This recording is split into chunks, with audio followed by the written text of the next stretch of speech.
자, 반갑습니다. 리더스탁 정예준입니다. 이번 주 스탁마켓 나우 시간에 살펴볼 주제는 새마을금고의 뱅크런 사태에 대해서 다뤄보고자 합니다.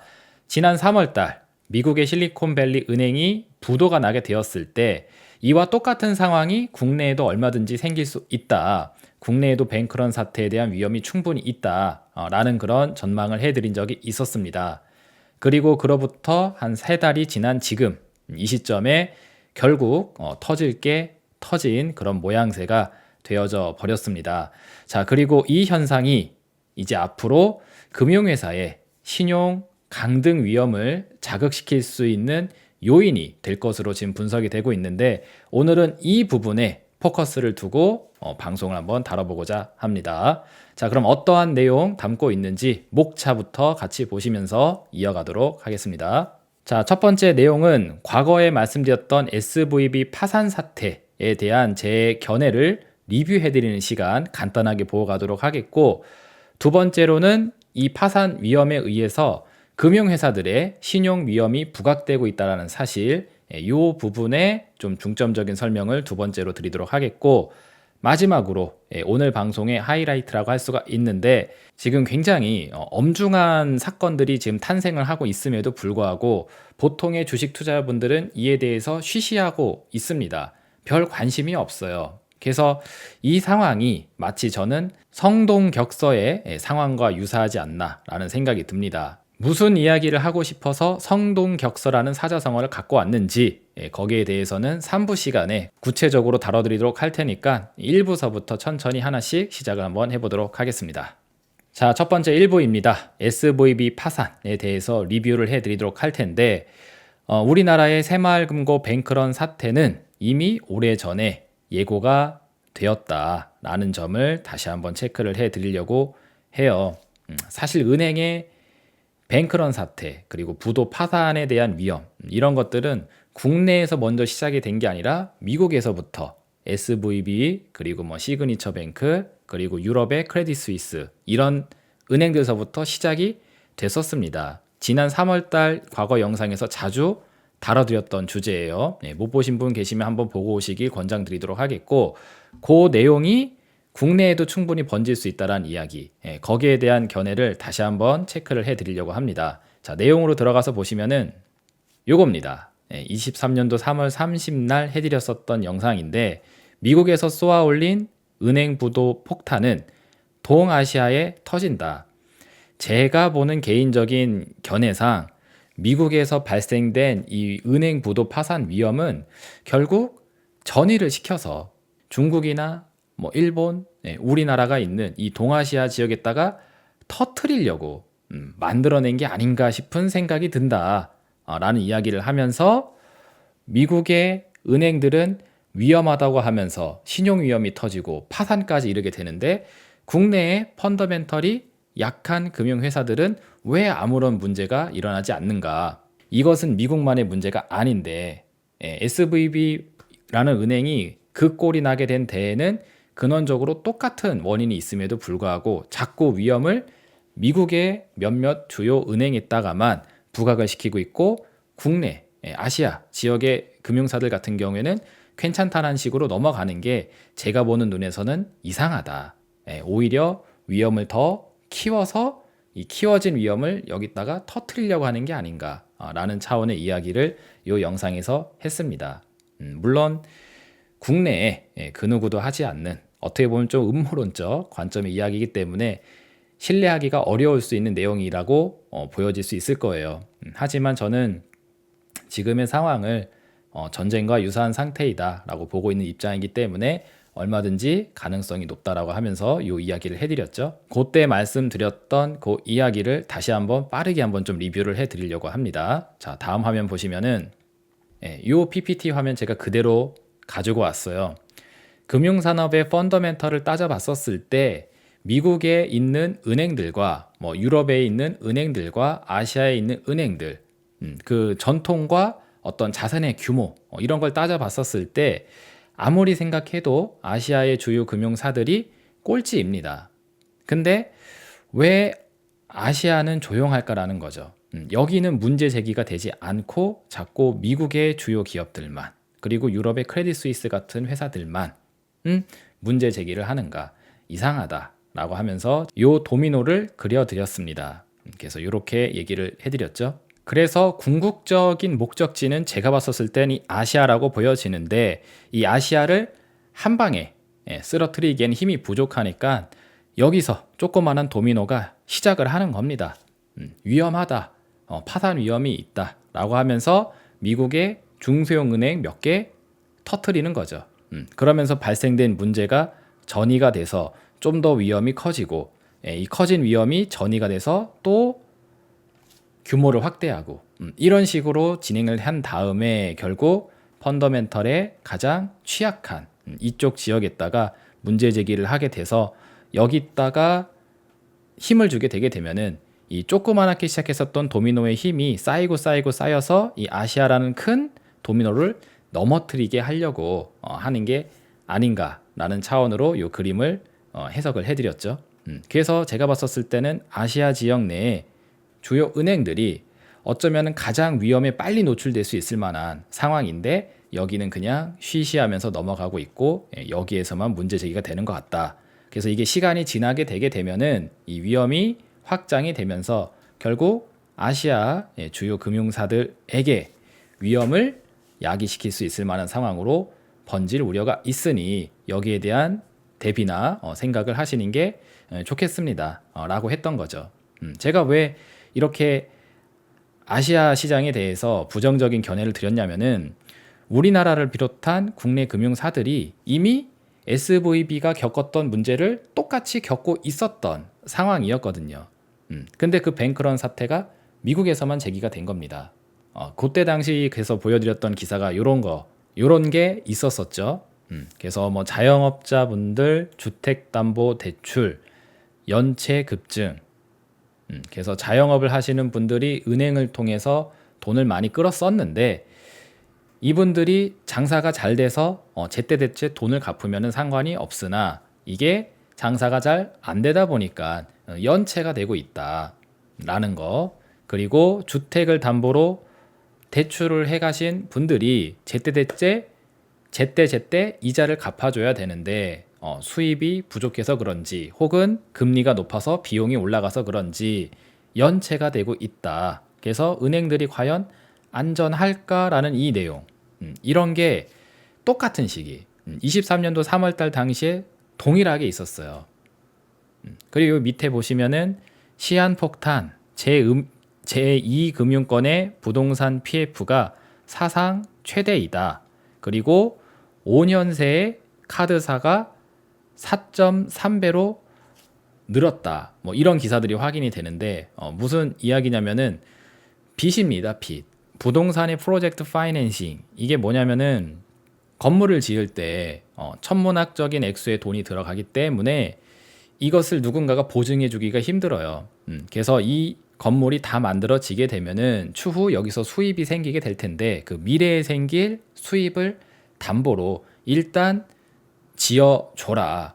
그리고 다 짓고 나서 추후 생기는 수입을 이제 매달 혹은 뭐 매년 쪼개서 나눠주겠다 라고 하면서 빚을 먼저 끌어 써서 건물을 지어 올리는 거, 이게 바로 부동산 프로젝트 파이낸싱입니다. 그래서 뭐 대규모 주택단지라든지 혹은 이제 좀 규모가 큰 빌딩들, 이런 거 지을 때 이런 PF 방식의 건설이 주로 일어나게 되는데, 이 부동산 PF 시장이 발생시킨 이 금융권의 빚의 규모가 지금 사상 최대 수준으로 올라갔다라는 겁니다. 근데 부동산 경기가 21년도 한 10월 달을 기점으로 해서 꺾이기 시작을 했잖아요.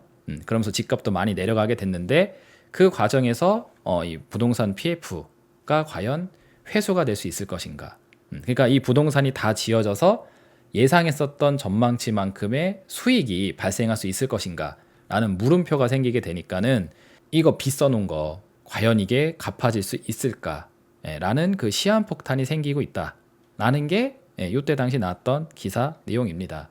그리고 카드도 우리 흔히 이제 신용카드 생각하시면 되죠. 미래에 내가 발생시킬 수입이 있기 때문에 미리 긁어놓고 나중에 결제일 날 빠져나가게 하는 거, 이런 관점에서 발생시킨 카드의 매출 채권, 빚이죠. 예, 빚의 규모가 4.3배로 이제 크게 늘어나져 있는 상태이다라는 겁니다. 그러니까 갚을 수 없는 수준의 빚이 늘어나져 있다라는 이야기예요. 결과적으로.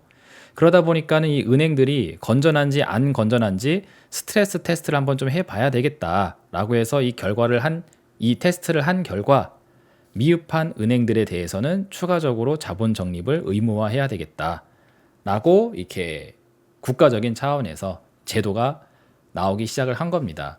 그래서 상환이 되지 않은 부실 채권이 지금 대량으로 포착이 되고 있으니까 이런 이야기들이 나오게 되는 거였거든요. 그래서 미국의 SVB 은행이 겪었던 똑같은 문제가 동일하게 생기고 있었던 상황이었고, SVB는 이게 문제가 심각하다고 하면서 사람들이 갑자기 이제 인출 버튼을 막 눌러버리게 되니까 문제가 생긴 건데, 우리는 뭐 인출 버튼을 막 눌러버릴 만큼의 상황까지는 가지 않았다 보니까는 그냥 쉬쉬하고 넘어가게 됐던 겁니다. 근데 똑같은 문제를 동일하게 겪고 있었던 거거든요. 그러니까 언제 이 문제에 의해서 뱅크런 사태가 생겨도 전혀 이상하지 않을 만한 상황이었습니다. 그게 제가 해드렸었던 3월 달의 내용이고요. 그리고 중요한 거는 이렇게 부실 채권이 대량으로 포착이 되게 되었을 때의 문제가 바로 이 신용평가가 강등될 수 있다는 사실. 여기서 이미 다 말씀드렸던 내용이죠. 니네 은행 부실 채권이 이렇게 많은데 이거 빚 다 다시 못 돌려받으면은 니네 은행 경영이 힘들어지는 거 아니야? 이렇게 바라볼 수가 있다는 거죠. 그럼 니네 신용평가 등급 하향해야 되겠다. 니네 좀 불안한 회사라고 우리가 점검을 해야 되겠다라고 하면서 금융사의 신용평가가 강등될 수 있는 상황이 얼마든지 이어질 수 있음을 제가 여기서 체킹을 해놨죠. 그래서 이번에 새마을금고 사태가 생겼을 때 지금 또 금융사의 신용등급에 대한 위기가 있다라고 하면서 문제가 제기가 되고 있는데, 이런 일련의 과정들이 갑자기 불시에 터져버린 그런 문제가 아니라 이미 오래전서부터 징후가 이어져 왔었는데 그냥 쉬쉬하면서 모른 채 오고 있다 보니까, 그쵸, 터질 게 터졌을 뿐인데 누군가에겐 이게 굉장히 갑자기 깜짝스럽게 생긴 이벤트처럼 보여질 수가 있다라는 겁니다. 그게 이제 지난번 영상에서 해드렸던 주요 내용이고요. 제일 제가 강조드렸던 포인트는 그래서 바로 이겁니다. 미국에서 발생됐었던 문제가 그 안에서만 그치는 게 아니라 우리나라에도 충분히 전이될 수 있다라고 봤었던 그 근본적인 이유, 그건 바로 여기서 말씀드렸던 것처럼 공급 충격과 수요 충격, 여기에 있습니다. 우리가 코비드 19 경험하고 우크라이나하고 러시아하고 전쟁하고 최근에 미국하고 중국하고 만나는 것도 제가 보는 입장에서는 전쟁의 서막으로 보인다라고 이야기를 했었었죠. 그래서 공급을 하질 않아요. 교류를 하질 않고 공급망이 차단이 됩니다. 그리고 추가적으로 환경 문제 이런 거에 의해서 탄소 배출 비용 내야 된다 뭐 이런 등등의 내용으로 페널티를 부과하게 되게 되면은 전 세계적으로 교류가 활발해지게 되는 게 아니라 공급이 차단되면서 물가가 올라가게 되고, 그리고 그 물가를 잡겠다고 타이트닝, 긴축을 해버리게 되니까는 결과적으로는 펀더멘털이 붕괴되는 단계까지 가게 된다라는 이 로직, 여기에 있습니다. 그러니까 이 근원적인 문제가 살아 있으니까 이게 은행 산업만의 문제가 아니고 미국만의 문제가 아니다라고 말씀을 드렸던 거죠. 그래서 여기에 대한 인지를 제가 시켜드리려고 21년도서부터 똑같은 이야기를 지금까지도 계속 반복적으로 하고 있습니다. 근데 잘 이해가 안 돼서 그러신지, 내용이 좀 어렵게 느껴져서 그런지 제가 하는 말의 포인트를 잘 캐치하지 못하는 분들도 꽤 계신 것 같아요. 그래서 다시 한번 체크해드리면은 요거 비용이 올라가고 있다라는 점, 코비드 19은 위축됐었던 수요가 코로나가 끝나면서 갑자기 수요가 빵 터지면서 물가가 올라갔다고 주류 언론에선 떠들지만 제가 본 입장에선 절대 그렇지 않다고 하면서 이거는 비용이 올라간 거다. 교류를 하지 않으면서 공급망이 차단되니까 비용 인상이다. 더 쉽게 이야기하면은 김밥 천국에서 라면 한 그릇 가격이 3,000에서 4,500원 올라가게 된 데에는 사람들이 라면을 먹고 싶어서 줄을 섰기 때문에 일어난 게 아니라 라면 한 봉지를 만드는데 라면 한 그릇을 만드는데 발생되는 그 비용이 증가했기 때문에 가격이 오른 거라고. 이거는 다들 동의하시잖아요. 근데 왜 산업에서 일어나고 있는 현상은 다르다라고 보시는지를 모르겠어요. 일반 가게에서 일어나고 있는 현상이 일반 기업에서도 똑같이 일어나고 있습니다. 그러니까 기업들이 어렵다고 하는 거예요. 수요 차원의 물가 상승이 아니라 비용 차원의, 공급 차원의 물가 상승이라는 점. 그래서 이 공급을 해결해 줘야 되는데 이 물가를 잡겠다고 한다는 짓이 재정도 긴축으로 가고 통화정책도 긴축으로 간다. 그러니까 엎친 데 덮친 격. 그러니 기업들의 생활고는 더욱더 힘들어지고 가게의 생활고도 더욱더 힘들어지는 상황. 그러니까 경제가 무너지는 펀더멘털 붕괴의 단계로 갈 수 있게 된다. 그래서 SVB도 똑같아요. 실리콘밸리 은행이잖아요. 그래서 실리콘밸리 내에 있는 기업들이 다 스타트업, 벤처 기업들입니다. 그래서 그들이 돈을 잘 벌고 있으면은 은행하고 교류를 활발하게 하면서 돈도 많이 끌어 쓰고 그만큼 돈도 많이 갚아주고 하면서 SVB는 이자를 차곡차곡 쌓아 올리면서 성장을 했을 거예요. 근데 실리콘밸리 내에 있는 기업들이 어려워지게 되는데 그 지경인데 타이트닝을 한다고 하면서 금리를 땡겨 놓게 되니까 이자에 대한 부담이 늘어나거든요. 우리 일반 가게에서 겪는 현상이랑 똑같은 겁니다. 집을 사기 위해서 빚을 졌는데 빚의 규모가 너무 큰데 여기다가 금리를 더 올려내고 있는 상태. 근데 내 지갑 사정은 더 얇아지고 있는 상태. 내가 다니고 있는 직장에서는 월급이 줄어들고 회사에서 직원 자꾸 자르려고 하는 상태. 이다 보니까 수입이 주는데 이자 비용은 늘어나는 상황. 그러니까 가게에서 힘들다고 하시잖아요. 그게 다시 한번 이야기하지만 산업에서도 똑같이 일어나고 있는 겁니다. 그래서 터진 문제가 SVB 뱅크런이고요. 실리콘밸리 내 기업들이 SVB하고의 거래를 이제 끊어버리게 되다 보니까 은행의 일거리가 사라지게 되고 매출이 줄고 영업이익이 줄다 보니까는 야 니네 회사가 지금 괜찮은 거 맞냐? 라는 물음표가 들어오게 되고 그 물음표 상황에 제대로 답변을 하지 못하게 되니까 아 이거 뭔가 사태가 큰일 났나 보다 하면서 사람들이 인출 버튼을 누르기 시작한 거예요. 거기서 빠져나오려고 SVB에서 런을 하려고 엑시트를 하려고요. 그러다 보니까는 대규모 인출 사태가 발생하게 되었고 그러다 이제 망하게 된 겁니다.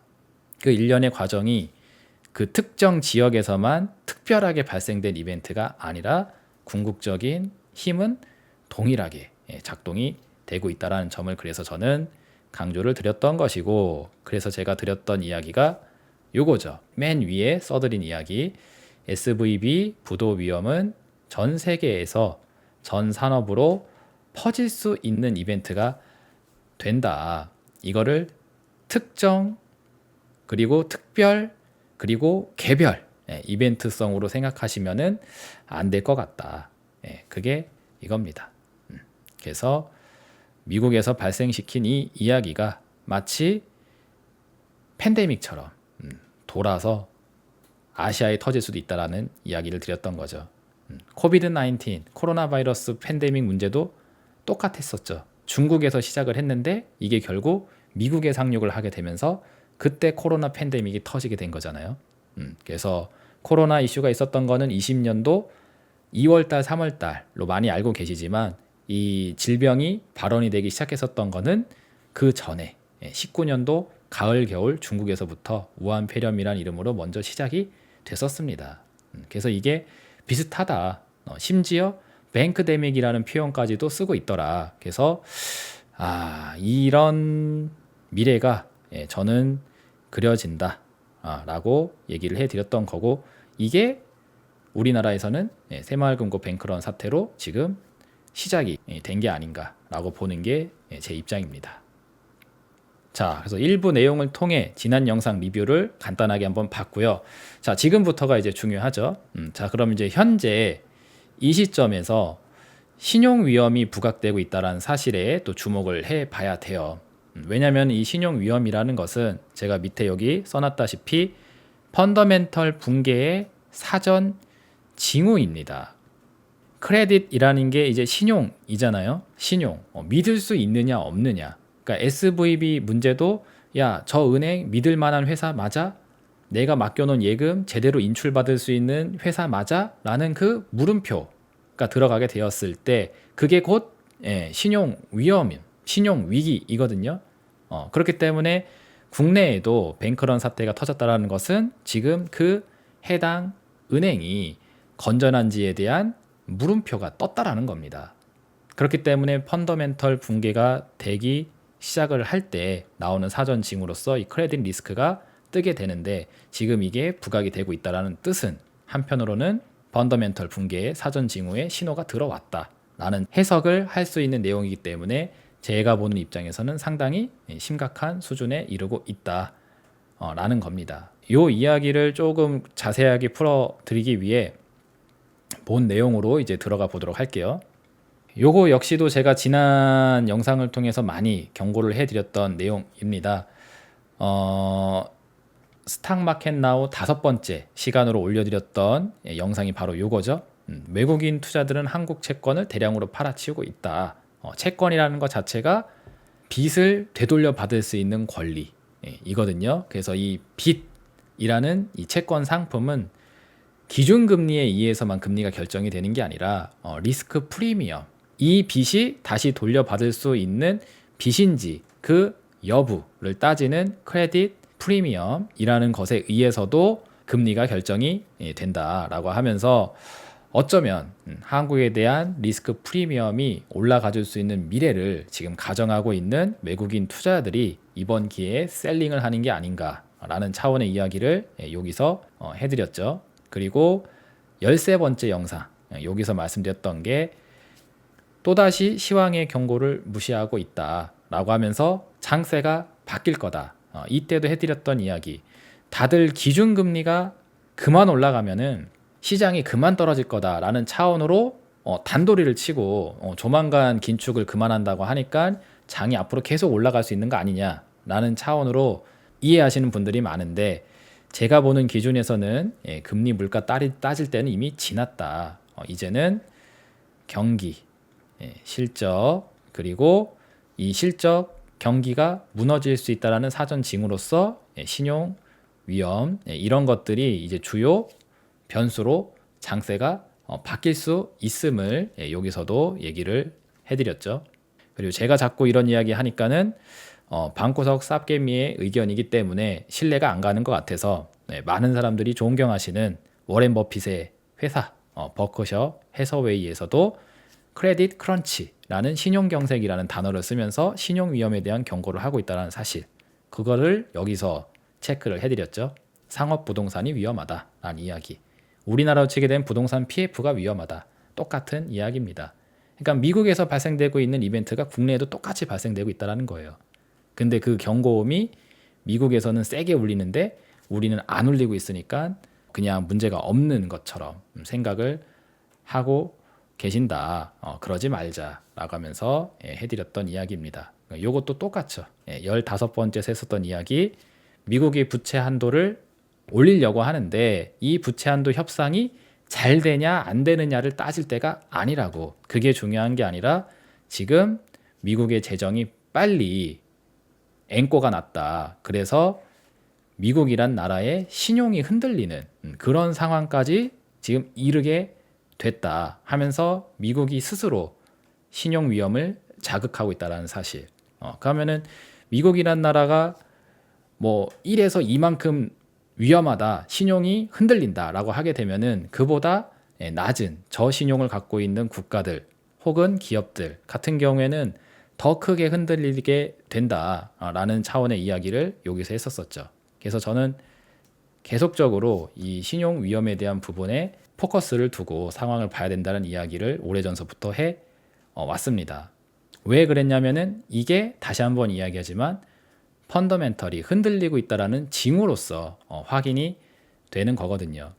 니네 회사, 니네 나라 이 채권 정말 괜찮은 거 맞니? 라는 질문에 대한 물음표가 신용 위험이라고 이야기했어요. 잘 모르겠는데, 어쩌면은 이 빚이 돌려받지 못할 수도 있겠는데, 어쩌면 이 기업이 망할 수도 있겠는데, 어쩌면 이 나라가 망할 수도 있겠는데, 라는 차원의 물음표가 뭐다? 다시 한번 이야기하지만 신용 위험입니다. 그래서 이 신용 위험이 자극되는 상황은 제 기준에서는 되게 심각한 상황이에요.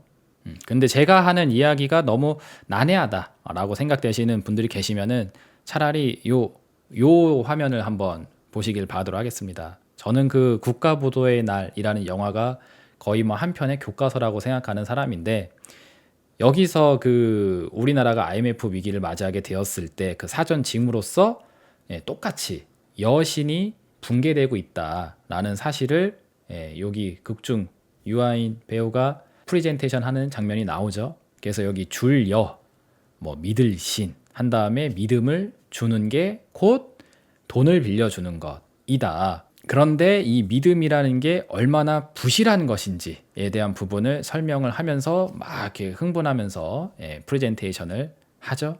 그리고 이게 이미 붕괴될 만큼 붕괴됐다. 신용이 깨질 만큼 깨졌다. 그래서 이 여신의 붕괴는 곧 지불 보증의 문제로 이어지기 때문에 이 상황은 지금 엄청 심각한 상황에 직면했다. 그래서 일주일 안에 한국이 망할 거라고 자기는 생각한다고 하면서 이렇게 얘기를 하는 장면이 나오죠. 그래서 일주일 안에 한국이 망한다라는 이야기를 하고 싶어서 드리는 게 아니라 그 정도로 이 여신의 붕괴, 이 신용이 떨어지는 상황에 대한 부분은 굉장히 엄중한 심각한 상황을 뜻하는 겁니다. 지불 보증의 문제가 생기는 거거든요. 이 영화 얘기가 나와서 이야기인데, 이 영화상에 보게 되면은 허준호 배우가 맡은 역할이 있어요. 그릇 공장을 경영하는 사장님인데, 이 사장님이 그 사모유통이라는 곳을 통해서 미도파의 물건을 납품하기로 계약을 하게 됩니다. 근데 그 계약을 하는 과정 중에 이제 어음으로 대금 결제를 받기로 해요. 그래서 일단 물건을 만들어 놓고 이게 미도파라는 큰 회사에 팔릴 거니까, 그리고 미도파라는 백화점에서 이걸 무조건 다 팔아줄 거다. 그럼 거기서 생기는 수익으로 그릇을 만드는 비용을 처리해 줄 테니까 일단은 찍어내라 라고 하면서 문제의 발단이 시작이 됐던 거죠. 그래서 그 허준호 씨 사장님은 미래에 이 돈을 받을 수 있을 거라는, 즉 이 어음이 실제 현금이 될 거라는 그 믿음을 가지고 그릇을 먼저 찍어내기 시작을 하게 되는데, 그 사이에 미도파가 부도가 나서 망해버리죠. 그래서 신용이 깨져버리게 되니까는 그 어음이 휴지 조각이 돼버립니다. 그래서 이 지불 보증이 가능할 수 있는지 없는지에 대한 이 문제, 내가 쓴 빚이 되돌려받을 수 있을 것인지, 내가 지금 갖고 있는 매출 채권이 미래에 내 수익이 될 수 있을 것인지에 대한 그 문제가 생기기 시작을 하게 되면은 사전의 징후로서 신용이 흔들린다라는 거죠. 아시겠나요? 자, 그러면 이렇게 이해가 되어 계시게 되면은 지금 이 뉴스들을 이제 이어서 살펴보시면은 어떤 상황에 있는지가 좀 더 다가오실 겁니다. 많은 사람들은 이 새마을금고에 내가 맡긴 돈이 안전하게 인출이 될 수 있느냐, 예금자 보호 5천만 원까지 해준다는데 이거 되는 거냐 안 되는 거냐 라는 차원으로 자꾸 새마을금고라는 테두리 안에서만 지금 생각을 하고 있어요. 그래서 나는 새마을금고 고객이 아니다, 그래서 나랑은 상관없는 일이다 라고 치부를 많이 해버리시는데, 그게 중요한 게 아니라는 거죠. 중요한 거는 특정 은행이긴 하지만 신용 위험에 대한 물음표가 생기기 시작을 하게 되면서 다른 회사들, 다른 기업들에도 똑같은 질문들, 니네는 괜찮은 거 맞니? 라는 그 물음표가 들어오고 있는데, 그 물음표에 확실히 대답을 하지 못하는 회사들이 생기고 있다라는 게 중요한 겁니다. 그래서 여기 보시면은 SK, 케이프 투자증권 이 등급 전망이 부정적으로 바뀌었다라는 기사가 확인이 되고, 하반기에 이르게 되었을 때 이 이슈가, 이 신용등급 강등이 증권사 전체로 확대되는 건 아닐까라는 그 물음표가 또 생기고 있는 겁니다. 지금 아시겠나요? 그리고 부동산 PF의 부실화 우려, 3월 달에 했었던 이야기랑 똑같은 이야기가 계속 이어오고 있는 중이죠. 근데 이게 적정선에서 커트가 안 되다 보니까는 이제 저축은행하고 캐피탈사, 이 PF에다가 돈 대준 그런 금융회사들의 신용등급을 하향시켜버리는 이런 이벤트가 또 생기고 있습니다. 그러니까 이게 또 새마을금고만의 문제가 아니에요. 근데 주류 언론에서 새마을금고의 이야기만 하니까, 거기 고객에게만, 거기랑 거래를 하고 있는 회사에만 거기에 뭔가 돈을 끌어쓴 사람들에게만 문제가 생기는 것처럼 생각들이 되실 텐데 그게 포인트가 아닙니다. 그래서 이 금융업권의 신용등급이 하향되고 있다. 그리고 중요한 거는 요거죠. 시간이 갈수록 문제가 해결될 거다라는 차원의 시선이 있게 되면은 그나마 적정선에서 끊어지게 될 텐데 지금 그 어느 곳을 찾아봐도 이게 해결될 수 있을 만한 상황이 되지 못한다라는 이 부정적인 전망이 계속 높아지고 있다라는 겁니다. 그래서 금리가 계속 높아지고 있다 보니까 한계 차주가 높아지고 있고 자산 건전성이 계속 악화되고 있다. 이게 왜 생겼다고 했죠? 앞으로 돌아가서 공급 충격 상황을 긴축으로 해결하려고 엎친 데 덮친격 상황을 만들어내니 안 그래도 힘들어 죽겠는데 여기에 짐이 하나 더 생기는, 페널티가 하나 더 생기는 그 국면에 있다 보니까 생기는 현상입니다. 그러니까 이게 특정 산업 내 특정 기업만의 문제가 아니라고 제가 왜 주장하는지 좀 이해가 되시지 않을까 싶어요. 그렇죠? 그래서 이렇게 신용 위험에 물음표가 들어가게 되고 있다라는 사실. 그래서 이게 또 금융업만의 문제이냐라고 생각하시면 안 되겠죠. 이 금융회사들과 자산을 공유하고 있는 혹은 이제 거래를 하고 있는 그런 일반 타 기업에도 얼마든지 문제가 생길 수가 있겠죠. 내가 특정 은행하고 거래를 하고 있는데 이 특정 은행이 위험해지게 되게 되면은 내가 맡겨놓은 자산에 대한 위험도 같이 올라가는 거 아니겠습니까? 그런 차원도 생각해 보게 되면은 좀 심각한 상황이 터지긴 터졌구나 라는 생각을 충분히 해보실 수 있을 거다라고 보여집니다. 자, 그리고 다음 화면 보시게 되면은 제가 그래서 궁극적으로 하고 싶은 이야기가 바로 이건데요. 무슨 이야기를 하려고 요 화면을 가져왔냐면은 유튜브 댓글이나 제 채널의 여론을 잠깐 보게 되면은 몇몇 분들이 제가 했었던 이야기에 그러니까 시황에 대한 스탠스가 뭐 좀 바뀌었다라는 식으로 이해를 하시는 분이 계시는 것 같은데 여기서 다시 한번 확실히 말씀을 드리지만 저는 예전이나 지금이나 제 시황에 대한 관점에 대해서 변화한 게 그 어느 것 하나도 없습니다. 똑같아요. 거기에 대한 이야기를 하려고 이 그림을 가져왔는데 큰 그림을 간단하게 한 줄로 요약을 하게 되면은 이겁니다. 우리가 과거에 경험했었던 이 하락장이 인플레이션 때문에 긴축 때문에 빠진 거라면 이거는 일단락이 된 걸로 저는 보는 거고 그리고 중요한 거는 이제 이걸 아는 거죠. 이거 제가 말을 너무 길게 하는 편이다 보니까는 제 시황관에 대해서 헷갈려 하시는 분들이 계시는 것 같아요. 심플하게 다시 한번 이야기를 하자라면은 지난번에 지냈던 이 하락이 인플레이션, 물가가 너무 높아서 이걸 긴축으로 잡겠다라고 하면서 유동성이 빨리니까 그래서 발생된 하락이다. 오케이, 여기까지는 됐죠. 근데 여기서 끝났다 라고 생각하는 게 보통 주류 사람들이 하는 이야기. 긴축이 곧 중단되니까 그러니까 여기서 엔딩이다. 끝난 거다. 여기가 바닥이다. 그래서 이제 상승장으로 계속 올라가는 거다. 이렇게들 보는데 저는 그렇게 보지 못하는 이유가 있다. 왜?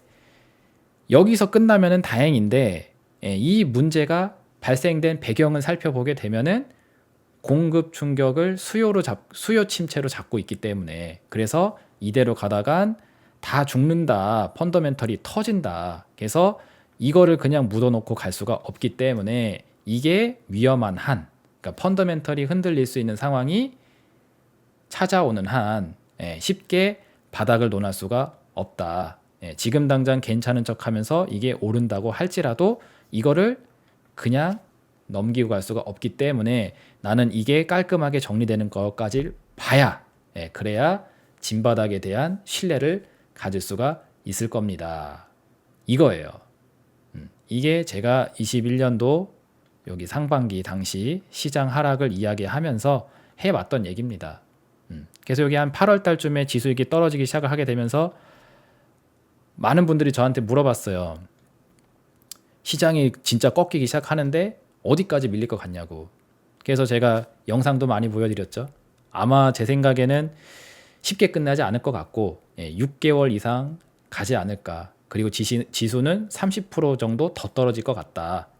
그 얘기 썼을 때 또 다 비웃었습니다. 여기서 이만큼 떨어져서 충분히 밀렸는데 여기서 어떻게 30%가 더 빠지냐고. 근데 저는 이 이벤트가 꽤 세기 때문에 더 하락이 될 거라고 생각을 했고, 그리고 중요한 거는 여기서 끝나면 다행인데 이것까지도 번질 수 있기 때문에, 그래서 이게 진짜로 더 내려와서 여기까지 오게 된 거예요. 그러면 이 정도 더 내려왔으면 이제 진짜 끝난 거 아니냐, 이제는 말을 상방 쪽으로 바꿔야 되는 거 아니냐 라고 또 많이들 질문을 하시길래 그랬으면 좋겠는데 제가 봤을 땐 이게 다 터진 게 아닌 걸로 보여진다.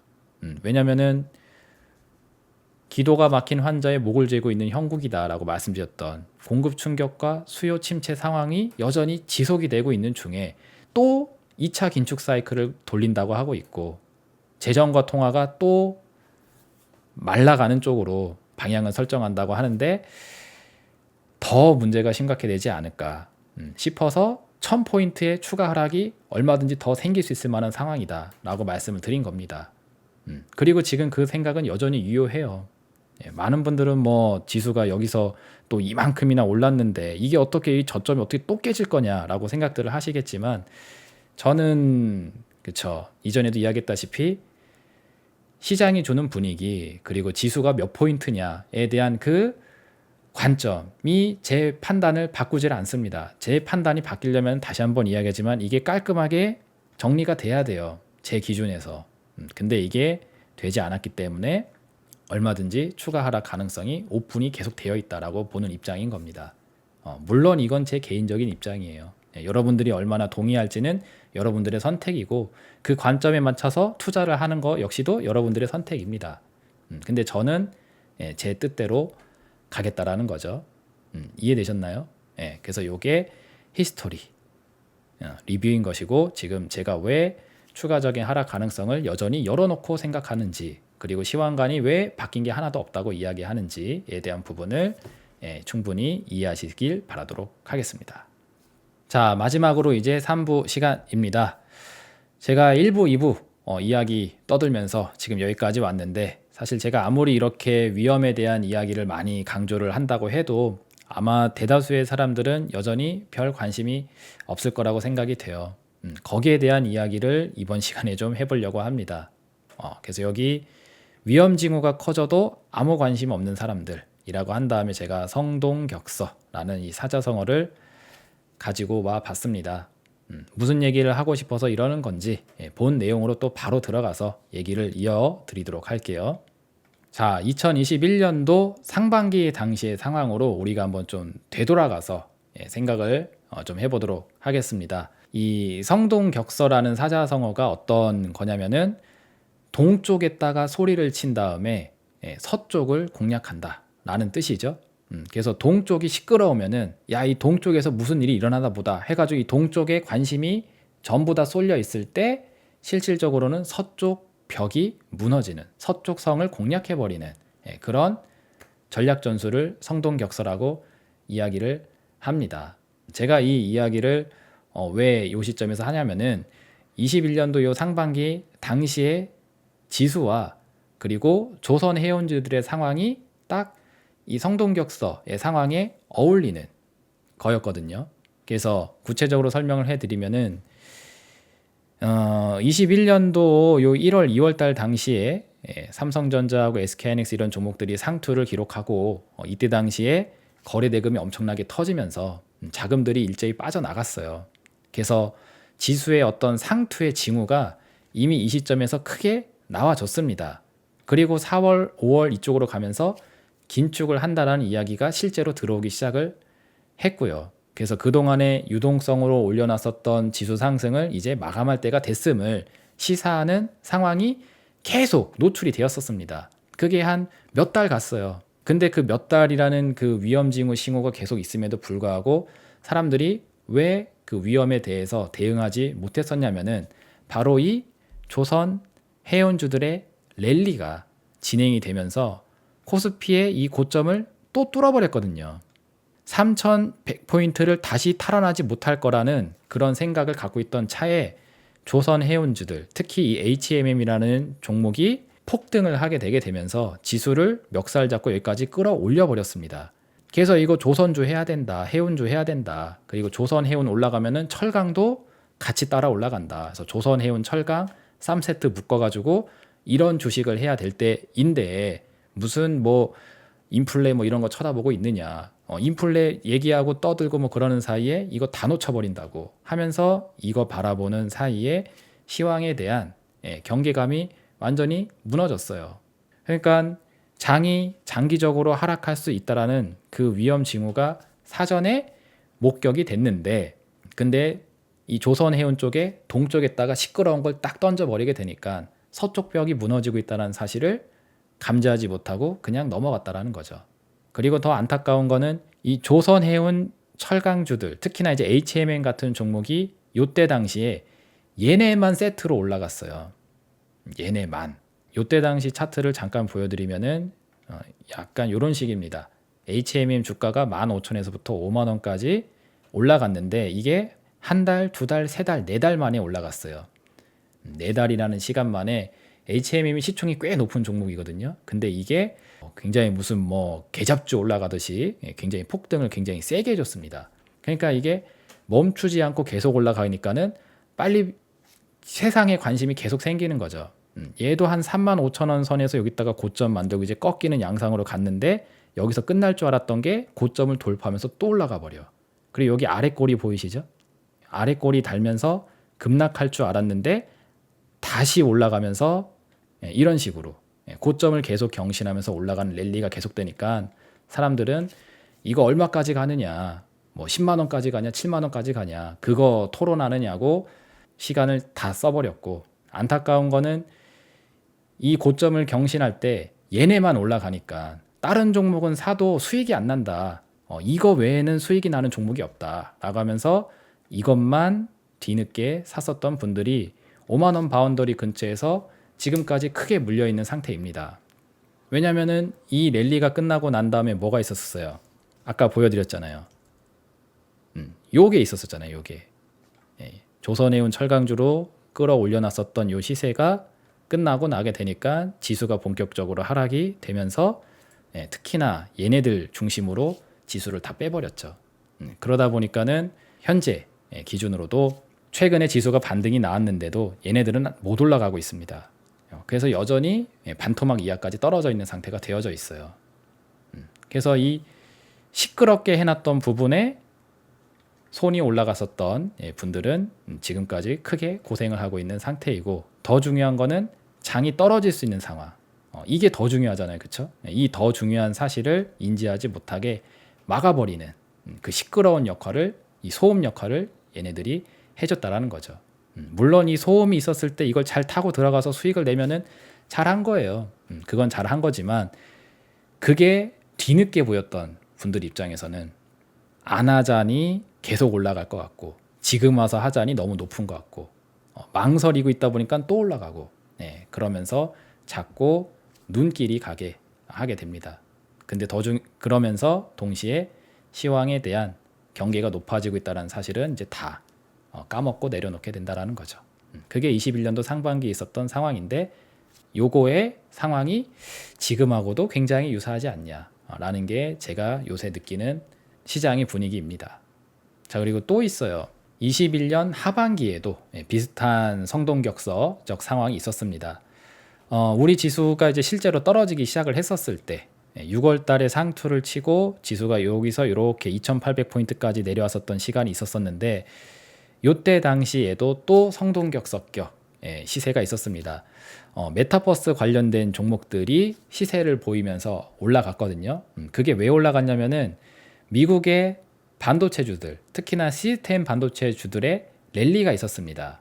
그 상황을 좀 보여드리기 위해서 화면을 추가적으로 준비했는데 바로 요거예요. 요게 뭐냐면 나스닥 지수입니다. 나스닥 지수가 우리는 이렇게 떨어지고 있는 시간 동안 얘네는 13,000포인트에서 16,000포인트까지 이렇게 끌고 올라가 버렸습니다. 그러니까 나스닥은 상승하는데 우리 지수는 떨어지는 거예요. 그러니까 사람들이 한국 주식은 답이 없다, 미국 주식을 하러 가야 된다 나가면서 나스닥 사러 가야 된다고 막 했었을 때, 그때가 이 시점입니다. 근데 여러분들도 잘 기억하시죠? 나스닥의 16,000포인트는 지금도 고점이에요. 이때 당시 만들어놨었던 고점이 현재도 계속 고점을 유지를 하고 있습니다. 최근에 그렇게 세게 반등을 했음에도 불구하고 16,000포인트까지는 넘어가질 못하고 있는 상황에 있죠. 네, 그래서 이게 떨어지는 중에 미국 주식 하러 가야 된다고, 또 미국의 반도체주 하러 가야 된다고. 그리고 이 미국의 시스템 반도체의 붐이 일어날 때 국내 주식시장에서는 이 메타버스 관련된 종목의 붐이 일어나게 됐습니다. 그게 또 이때 당시 상황이에요. 그래서 이미 지수가 고개를 꺾고 추세를 내리기 시작을 했는데, 이때라도 뭔가 정신을 차리고 추가적인 하락에 대한 방어선을 좀 준비를 했다 하게 되면은 그나마 피해를 최소화할 수 있었을 텐데, 이때에도 또 메타버스 이런 거 해야 되지 않겠느냐, 지수가 밀려도 올라간다, 그리고 시장은 이 정도 밀렸으면 또 올라가게 될 거다, 이런 것 때문에 이런 거 타느냐고 추가적인 하락 가능성을 그냥 완전히 배제한 채 가버렸다라는 거죠. 그러니까 증시가 본격적으로 위험해지기 전에 항상 성동격서 식으로 시끄러운 걸 하나씩 던져주게 됩니다. 그러니까 저는 이걸 씹을거리를 던져준다라고 표현을 하는데, 뭔가 갖고 놀 만한 장난감을 던져주게 돼요. 그리고 사람들이 그 장난감을 갖고 노는 사이에 상황이, 진짜 중요한 상황이 어떻게 바뀌고 있는지에 대한 관심이 완전히 꺼져버린다라는 거죠. 그게 21년도 또 하반기에 본격적인 하락을 맞이하기 전에 있었던 징후입니다. 자, 그래서 이걸 종합적으로 보게 되면은 이렇게 한번 정리를 해볼 수가 있죠. HMM, 해운, 조선주에 대한 업황이 좋다라고 했었을 때 21년도 당시에 그래서 코로나로 수요가 급증하는 거다. 이거는 뭐 옛날 이야기여서 사람들이 또 이제 리뷰를 안 하는데, 지금 와서 다시 생각해 보게 되면은 이건 뭐 전 세계 사기극이다라고 할 정도로 굉장히 큰 뻥을 친 게 맞죠. 아직도 그렇게 생각을 안 하신다 하게 되면 진짜 할 말이 없지만 공급 충격이잖아요. 코로나 상황에 의해서 교류가 차단되다 보니까 그에 의해서 해운 운임 가격이 올라가게 된 거지, 갑자기 코로나 이전 대비 코로나 이후 갑자기 해운 운임이 활발하게 일어날 만한 상황이 뭐가 있습니까? 참아왔던 게 풀어졌다라는 것은 없었던, 그냥 수학 점수로 치게 되면은 맨날 60점을 맞았던 친구가 20점을 맞다가 다시 60점이 됐을 뿐이지, 이게 성적이 80점, 90점으로 올라간 게 아니잖아요. 근데 이게 80점, 90점으로 올라가는 거라고, 드디어 업황이 개선될 만한 상황이 온 거라고 하면서 같이 주니까 야, 앞으로 계속 더 올라가는 거다 라는 식으로, 이게 수요적 차원의 급증이라고, 해운 운임 상승이라고 표현을 다들 했어요. 근데 저만 아니라고 했죠. 대한민국 내에서 이런 이야기를 한 사람은 아마 제가 알기로는 없는 걸로 알고 있습니다. 이거는 공급 차원에 의해서 올라간 비용 상승의 문제이다. 근데 이거를 사람들이 오해하면서 랠리가 계속될 거라는 판타지를 갖고 있는데, 제가 보는 입장에서는 상당히 위험하다. 하지만 뭐 제가 하는 이야기는 뭐 들리지 않는 메아리였으니까. 그래서 그때 당시 조선 해운주들의 고점 매수 유도가 상당히 크게 일어나게 됐었었고, 그리고 시간이 지나고 나서 보니까는 확실히 업황이 개선되고 있었던 게 아님을 이제는 확인할 수 있는 시간이 충분히 되어져 있죠. 그리고 시스템 반도체의 호황, 21년도 하반기에 있었던 거, AI 등의 수요가 엄청나게 높다. 그래서 시스템 반도체가 엄청나게 많이 팔릴 거니까는 이런 것들을 또 사야 된다 하면서 나스닥이 16,000포인트를 향해 가고 있었을 때, 그때 당시 나왔던 시대적 분위기였습니다. 그래서 국내에는 메타버스 테마를 타는 분위기였었고, 나스닥은 고점 매수 유도가 있었던 상태였고, 근데 우리 증시는 이미 꺾이기 시작을 했었었죠. 그래서 종합적으로 보면은 HMM 올라가는 거 쳐다보느냐, 그리고 나스닥 올라가는 거 쳐다보느냐, 즉 동쪽의 성이 시끄러운 걸 쳐다보느냐, 서쪽 벽이 무너지고 있는 상황에 대해서는 사람들이 관심을 껐단 말이죠. 그래서 하락 징후를 대다수가 놓쳐버리게 되게 됩니다. 그렇잖아요. 그리고 잘 보세요. HMM 같은 거, 그리고 나스닥 시스템 반도체 사서 부자가 됐다라는 사람보다 이 하락 징후를 놓쳐서 손실 계좌를 경험하고 있다 하는 인구의 비율이 압도적으로 높잖아요. 물론 이런 걸 잘 사가지고 수익을 냈고 나는 하락을 다 피했다 하시는 분들도 있겠지. 그럴 수도 있겠지만 그거는 소수에 해당되는 부분이고, 대중적으로 보았을 때에는 이런 거에서 먹었던 수익들을 이 22년도 하락장을 경험하는 가운데 거의 다 뱉어냈었던 분들이 대다수입니다. 오히려 손실이 더 커진 분들도 많죠. 그래서 이게 더 중요했었는데 이거를 잘 노렸으면은, 혹은 이걸 잘 체크를 했었으면은 여기서 던져주는 작은 것들을 탐내지 않았을 거란 말이에요. 그러니까 소탐 대실하지 않았을 거라는 거죠. 작은 것을 탐내다가 큰 걸 잃어버리게 되는 꼴에 처하지 않을 수 있었다라는 거죠. 그래서 동쪽 성에서 들리는 소리에만 집중을 하지 말고 서쪽 성에서는 어떤 일이 일어나고 있는지에 대한 관심을 같이 좀 가져보시라 라는 차원에서 하는 이야기입니다. 그리고 23년도 지금 같은 경우에도 저는 비슷하다고 보여져요. 이렇게 한번 글을 정리를 해봤는데, 최근에 또 반도체주들에 대한 랠리, 이게 진행되면서 실적 개선에 대한 기대가 있다고 하죠. 그래서 뭐 삼성전자, SK하이닉스, 뭐 D램 가격 이런 거 최악은 이미 지났다. 1분기에 어닝 쇼크가 터졌지만 하반기로 가면서 개선이 될 거다라는 기대, 이런 걸 가지고 최악은 지났으니 싸졌을 때 사야 된다. 뭐 이런 분위기, 이런 걸로 제가 보는 기준에서는 반도체 실적에 대한 개선 기대가 전혀 보이지가 않는데, 이게 좋다고 하면서 랠리를 유도하고 있고, 그러다 보니까는 신고가 경신하는 종목에 대한 과열 구간을 지나고 있는 종목에 대한 매수 유도가 또 되고 있는 상태입니다. 근데 그나마 반도체주들은 추세적으로 보면은 한번 크게 떨어졌다가 여기서 이렇게 올라가고 있는 중이니까 뭐 좀 그래도 여지가 있다고 보여져요. 근데 2차 전지, 이건 뭐 굉장히 논란의 거리가 많죠. 2차 전지에 대한 성장에 대한 기대가 엄청나다 하면서 전기차가 많이 팔리고 전기차가 이제 시장의 주류가 될 거기 때문에 여기에 들어갈 2차 전지가 얼만큼 수요가 많겠느냐. 그래서 대한민국 2차 전지 기업에 대한 성장 기대감을 거의 뭐 일론 머스크가 도지코인으로 달날아가는 것처럼 펌핑을 저는 굉장히 크게 해놨다고 생각을 하는데, 물론 이것도 저 같은 사람이나 하는 이야기지 대다수의 사람들은 2차 전지에 대해서 안 좋은 소리를 하는 사람이 한 명도 없을 겁니다. 왜냐면은 대중들이 그렇게 좋아하는데 대중들이 좋아하는 거에 대해서 나쁜 소리 해봤자 좋을 게 없잖아요. 그래서 쉬쉬하고 있지만 제가 보는 기준에서는 역시 마찬가지로 이거 역시도 현실을 굉장히 외면한 상승이라고 저는 봐요. 엄청난 과열 구간이 있습니다. 근데 이 엄청난 과열 구간에 있는 종목에 매수 관심이 계속 높아지고 있어요. 그러면 얘네들은 왜 올라가느냐? 반도체 2차 전지는 제가 보는 관점에서는 요 밑에 원인이 있다고 봅니다. 코스피의 주도 섹터 역할을 하고 있는 반도체잖아요. 그리고 코스닥의 주도 섹터 역할을 하고 있는 게 또 2차 전지이고, 즉 반도체 종목군하고 2차 전지 종목군을 멱살 잡고 올려놓게 되게 되면은 지수가 떨어지지 않게 관리가 가능합니다. 그리고 지수가 떨어지지 않으면은 사람들은 시장 하락에 대한 관심이 사라지게 돼요. 근데 재밌는 거는 이렇게 지수가 관리가 되고 있는 지금, 아까 전에 보셨던 1부, 2부에서 말씀드렸던 이 경제 상황에는 무슨 일이 일어나고 있는지 한번 보시라는 거죠. 동쪽 벽을 시끄럽게 해놓고 있는 가운데 서쪽 벽이 무너지고 있는 사실에 대해서는 대다수의 사람들이 지나치게 관심이 없다라는 게 제가 하고 싶은 이야기입니다.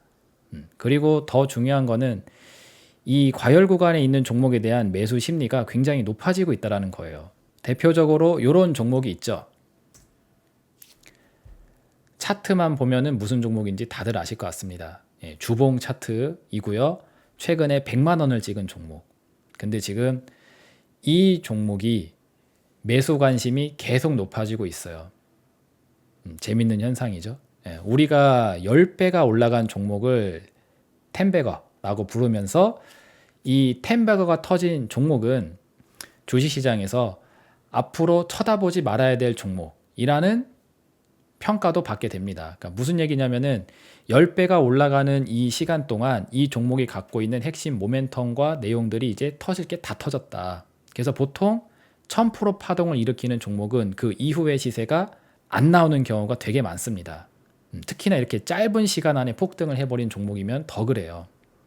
근데 제가 보는 기준에서는 이러한데 사람들은 이 10배가 오른 종목에 높아지는 관심이 생기고 있다는 거죠. 근데 상식적으로 생각해 보게 되면은 저가 매수 고점 매도라고 하는데 10배가 올라간 자리가 매수 자리인지 매도 자리인지에 대한 상식적인 생각을 한번 해볼 법도 하잖아요. 근데 그런 생각 자체가 지금 많이 사라져 있습니다. 왜? 이미 50만 원 찍었을 때 60만 원 찍었을 때 이게 많이 높다고 생각해가지고 버려놨더니 야 50만 원에서 더블 가더라. 100만 원 가더라. 그럼 여기서도 샀었으면 되는 거였는데 내가 쫄아가지고 이걸 못 샀다. 근데 이번에는 쫄지 않겠다. 뭐 이런 거죠. 더 올라갈 수 있다. 뭐 이런 거 하면서 제가 보는 기준에서는 이미 50만 원이 넘어갔었을 때 고점에 대한 징후들이 이미 충분히 나아졌습니다. 그래서 저는 이렇게 고점 징후를 위에다가 만들어 놓은 종목은 이 뒷땅에서 시세가 더 올라가는 한이 있다고 할지라도 건드리질 않는다고, 그게 제 투자의 어떤 기준이라고 이야기를 했었었죠. 근데도 올라가는 종목이 생길 수도 있어요, 이런 식으로. 하지만 이건 내게 아닙니다. 그래서 저는 이게 올라간 만큼 위험이 더 커졌구나. 50만 원대에서 생겼던 위험이 예를 들어서 5에서 7 정도라면은 이제 이 위험이 10에서 14로 더 커졌구나. 그래서 더 경계를 해야겠구나 라고 저는 생각을 하는데, 보통의 사람들은 저랑은 완전히 다른 세상에 살고 계시다 보니까는 매수 관심이 더 높아지고 있어요. 그도 그럴 것이 딴 거는 안 가거든요. 아까 전에 말씀드렸던 HMM 이런 종목들은 지금 신저가 경신 임박입니다. 안 올라가요. 그리고 얘네들만 가지고 지수가 올라가고 있다 보니까는 여기에 대해서만 관심이 생기는 거죠. 왜냐면은 이런 거 아니고서는 수익이 날 공간이 안 나오니까. 그래서 고가권에 행진을 하고 있는 종목에 대한 매수 관심은 지금 계속 불러일으키고 있는 상태입니다. 근데 이게 아주 위험한 상황이죠. 왜 더 안 좋은 상태로 가는 거예요. 그러니까 장이 떨어지기 더 좋은 상황으로 가는 겁니다. 그래서 저는 이런 종목이 올라가면 올라갈수록 문제가 심각해진다라고 생각을 하는데, 이건 또 뭐 저의 혼자만의 생각이고 대다수의 사람들은 빨리빨리 이런 거를 사야 된다라는 생각에 가득 차 있어요. 동쪽 벽의 시끄러운 것에 지금 관심이 다 쏠려 있다라는 거죠. 이 상황을 정리를 해드리면은 이렇게 한번 말씀을 드려보도록 하겠습니다. 지금 가만히 살펴보게 되면은 과열 종목, 그러니까 고점을 계속 갱신하면서 올라가는 과열 종목하고 올라가지 못하는 종목, 하고의 괴리가 계속 커지고 있어요. 그러니까 지수가 조금씩 올라가는 가운데 다 같이 조금씩 올라가는 게 아니라 오르는 애만 미친 듯이 폭등을 시켜서 과열을 만들어 놓고 상승하지 못하는 침체 종목은 계속 침체 구간에 계속 처박혀 있는 상태입니다. 그래서 이 괴리가 계속 벌어지고 있는 중이에요. 그렇죠? 그러다 보니까 어떤 심리가 생기게 되느냐, 신고가를 쓰고 있는 종목이 투자자들의 이목을 계속 끌고 있습니다. 원금 회복을 해야 되는데, 계좌 회복을 해야 되는데 이런 종목을 사야지만 수익이 날 수 있는 공간이 그나마 여지가 생기니까 이거 아니면 할 게 없는 거죠. 그러니까 높아져 있는 자리에서도 손이 올라갈 수밖에 없는 거예요. 그래서 그거 하느냐고 정신이 집중이 되어져 있는 사이, 한편으로는 펀더멘털 붕괴의 위험 징후는 지금 계속 커지고 있는 상황에 있죠. 그래서 21년도에도 HMM 올라가는 거, 나스닥 올라가는 거에 이목이 집중된 사이 지수가 장기 하락에 빠질 수 있다는 위험 징후가 터졌는데, 그 위험 징후를 캐치해서 간 사람들은 그나마 최소한 생존은 가능했는데, 계좌를 지키거나, 저 같은 경우는 계좌를 뭐 14배 불려냈잖아요.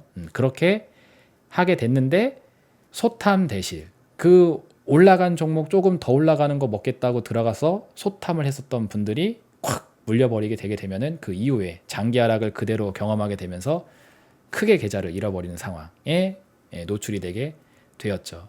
그죠? 그 이야기를 하는 겁니다. 그리고 하나 더 말씀을 드리면은 모든 추세에는 끝이 있고 과열은 결국 침체로 돌아오기 마련입니다. 제 아무리 좋은 기업이라 할지라도, 제 아무리 뭐 성장성이 뛰어난 기업이라 할지라도 주가가 성장하는 과정에서는 상승과 하락을 반복하면서 과열 침체를 왔다 갔다 하게 되어져 있어요. 근데 재밌는 게 이 지수를 대표하는 섹터들이 이 과열 구간에 지금 다 진입이 되어져 있다라는 거죠. 그래서 지금 오버슈팅을 하고 있는 상태인데, 그렇다면은 이 과열이 침체로 돌아오는 과정이 분명히 있을 겁니다. 모든 추세는 끝이 반드시 나오기 때문에. 그러면은 이 오버슈팅은 추후 회복하는 과정. 그러니까 정상 궤도로 돌아오는 과정. 그러니까 이동평균선 있는 자리로 이렇게 회귀를 하는 과정이 있을 거란 말이에요. 그 회귀하는 과정에서 지수를 대표하는 섹터들이 떨어지게 되게 되면은 지수를 끌어내릴 위험이 존재하는 겁니다. 그러니까 과열 종목들을 지수를 대표하는 종목에다가 몰아넣고 있다는 사실이 반대편의 이면으로 보았을 때는 추후 얘네들이 조정을 받게 되었을 때 추세 하락으로 바뀌지 않고 일부 조정만 나온다 할지라도 이게 지수를 끌어내리는 위험을 가지게 합니다. 그러니까는 얘네들만 몰아서 넣는 게 안 좋은 상태라는 거죠. 결코 좋은 상태가 아닙니다. 근데 아무리 뭐 이런 이야기를 강조를 해도 또 들리지 않는 메아리가 될 거예요.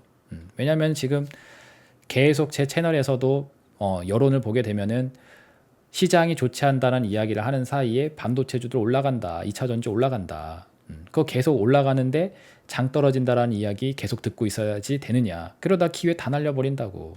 그래서 마치 제가 이런 얘기를 해서 여러분들이 그 기회를 못 가져간 것처럼 저를 탓하는 듯한 그런 여론들도 막 만들어내고 있잖아요. 근데 잘 생각해 보세요. 과거에는 어떠했는지, 그리고 진짜 중요한 게 무엇인지. 그분들이 한 논리대로 제가 똑같이 이야기를 하면은 제가 장 하락하는 시간 동안 계좌가 1400%가 되고 14억의 수익을 만들어내는 그 시간 동안 뭐 하셨냐고 제가 질문을 하게 되면은 거기에 대해 자신 있게 이야기할 수 있는 분들이 사실 몇이나 되겠습니까?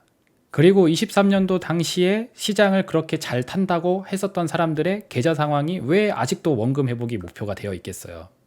이미 21년, 22년 사이에 계좌가 망가진 상태에서 23년도 상승하는 종목을 쫓아가려고 하다 보니까 뒤늦게 뭐 신용을 쓴다든지 과거에 물렸던 종목 좀 잘라내서 만들어진 현금을 가지고 뭔가 재투자를 한다든지 하다 보니까 아직도 못 쫓아가고 있는 분들이 절대 다수입니다.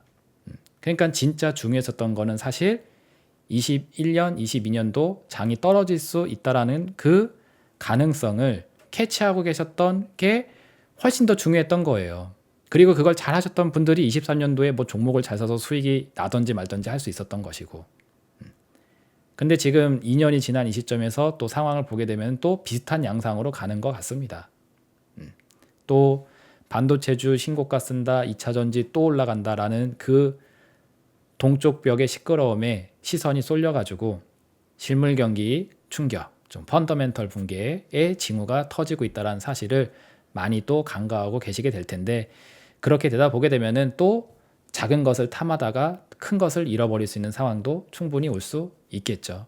저는 거기에 대한 최소한의 경계는 해야 된다고 이야기를 하는 겁니다. 물론 얼마나 이게 통할지는 모르겠어요. 21년도 당시에도 똑같았었습니다. 2년이 지난 이 시점에서도 여론은 달라진 게 별로 없는 것 같고요. 그래서 저는 제 방송을 이제는 앞으로 일기를 쓰는 느낌으로 진행을 하고자 합니다. 그냥 저는 제가 하고자 하는 방향대로 투자를 해 나가는 건데 거기에 대한 기록을 남겨놓는다라는 차원으로 진행하고자 할 테니 뭐 거기에 대해서 같은 관점을 유지하시면서 같은 길을 가고자 하시는 분들은 영상 계속 확인하시면서 장 보시길 바라도록 하겠고, 저는 제가 판단하고 있는 기준대로의 상황을 계속 가면서 한편으로는 제가 왜 이런 생각을 가지고 있는지에 대한 기록을 이 영상을 통해 하나하나씩 일주일에 한 번씩 남겨드리는 시간으로 가고자 할 테니 각자 판단에 맞게 잘 활용해 보시길 바라도록 하겠습니다. 자, 그러면 오늘 방송은 또 여기까지 해서 마치도록 하겠고요. 본 방송이 도움이 많이 된다 하시는 분들은 계속 구독, 좋아요, 알림 설정 유지해 놓으시고 다음 주에도 리더스탁과 함께 하시길 바라도록 하겠습니다. 자, 그러면 다음 주에 새로운 주제를 가지고 또 다시 만나 뵙도록 하겠습니다. 감사합니다.